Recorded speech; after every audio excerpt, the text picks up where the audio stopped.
Hello students, myself Mrs. Tanuja Dhiren Yagne. Today we are going to study the 10th lesson of history, that is the expansion of the Maratha power. This lesson we are going to study into two videos.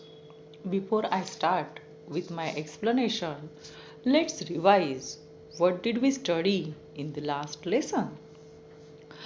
In the Maratha War of Independence, we had studied or we had taken information about Chhatrapati Sambhaji Maharaj.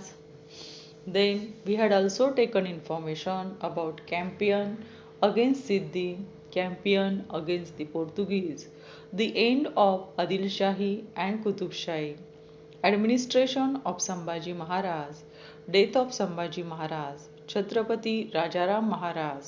Rajaram Maharaj lives for Jinji. Then we had studied the movement of the Marathas, siege of Jinji, Maharani Tarabai. These is all points we have studied in the ninth lesson.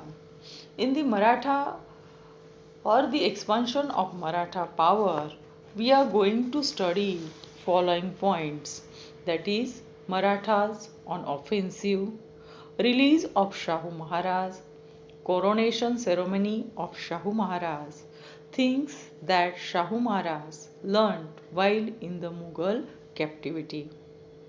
These 4 points we are going to study in the first video, and in the second video we are going to study about change in the policy, Balaji Vishwanath, Chauthai and Sardeshmukhi, Bajirao 1.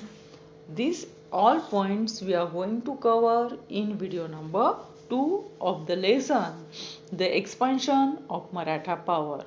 So let's begin with the first video, that is Marathas on offensive.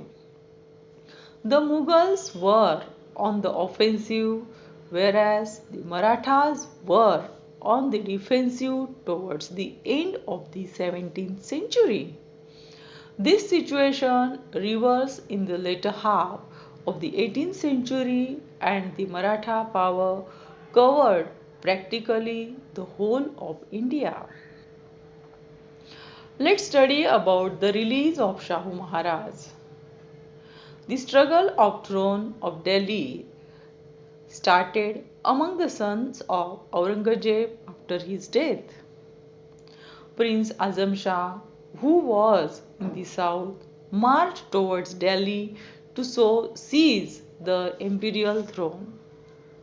He released Shahu Maharaj with the intent to start conflict among the Marathas, and that would sap strength of the Marathas. Let's take information about coronation of Shahu Maharaj.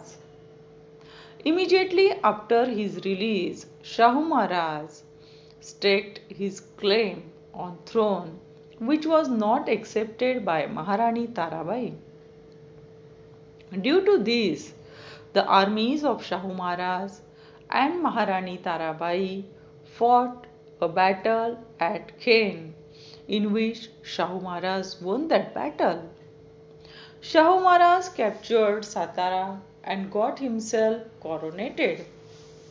Maharani Tarabai proclaimed her mirror son Shivaji too as Chhatrapati at Panala in 1710. This gave rise to two Maratha kingdoms at Satara and at Kolhapur.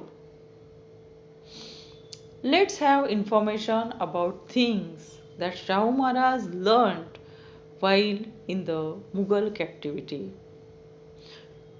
As the early part of Shahu Maharaj's life was spent in the Mughal camps, he knew finger points of the Mughal and North Indian policies, strength and weakness of the Mughal, then acquaintance with the influential courtiers in the Mughal court. These things Shahu Maharaj learned when he was in the Mughal captivity. This is all about the first video. In the second video of the expansion of the Maratha power lesson, we are going to study the following points, that is changes in the policy. We are going to take information about Balaji Vishwanath. Afterwards, we are also going to take information about Chauthai and Sardeshmukhi. Then we are going to study about Bajirao I. After these, children, I am going to give you a small assignment which you are going to write in your classwork notebook. Till that time, bye bye, take care, stay home, stay happy. Bye bye.